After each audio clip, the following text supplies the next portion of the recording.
लोकसभा चुनाव 2024 की तारीखों का ऐलान कभी भी हो सकता है। सभी राजनीतिक दल इसकी तैयारियां कर रहे हैं और बड़े नेताओं का एक पार्टी छोड़कर दूसरी पार्टी में शामिल होने का सिलसिला भी चल रहा है।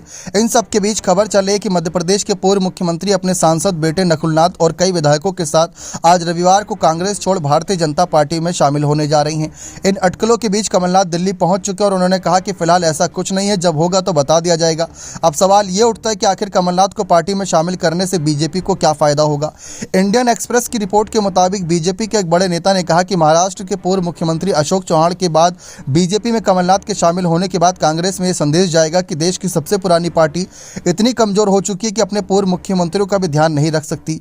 ये चीजें बीजेपी को राजनीतिक रूप से मजबूती देगी। इसके अलावा बीजेपी के सूत्रों ने इंडियन एक्सप्रेस को यह भी बताया कि अपने राजनीतिक प्रभाव की कमी से जूझ रही कांग्रेस को कमलनाथ के फंड की क्षमताओं का भी नुकसान होगा। साथ ही मध्य प्रदेश में बीजेपी के एक नेता का कहना है कि उम्मीद है कि कमलनाथ छिंदवाड़ा और जबलपुर क्षेत्र के साथ साथ अन्य इलाकों में वफादारों के साथ बीजेपी में आएंगे। इससे पार्टी को राज्य में और मजबूती मिलेगी।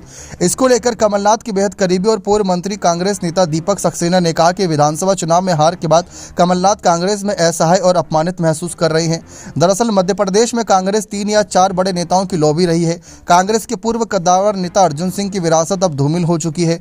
दिग्विजय सिंह हिंदू विरोधी टिप्पणियों के कारण हिंदुओं के बीच बदनाम हो चुके हैं और ज्योतिरादित्य सिंधिया पहले से ही बीजेपी में है। ऐसे में अगर कमलनाथ भी बीजेपी में आ जाते हैं तो मध्य प्रदेश में कांग्रेस का कोई जनाधार नहीं बचेगा।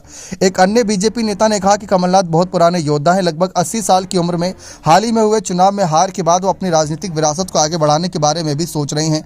बीजेपी में शामिल होने पर उनके पास ये मौका होगा कि उनका बेटा या बहू इस राजनीतिक विरासत को आगे बढ़ा सके। अब ऐसे में चर्चाओं का विषय बना हुआ है कि कमलनाथ का एक कदम कहीं ना कहीं पूरी तरीके से सियासत गरमा सकता है। कहा यह जा रहा है कि अगर कमलनाथ पार्टी छोड़ेंगे उनके साथ तो उनका बेटा जाएगा ही जाएगा, लेकिन उनके साथ 23 विधायक भी बीजेपी का दामन थाम सकते हैं।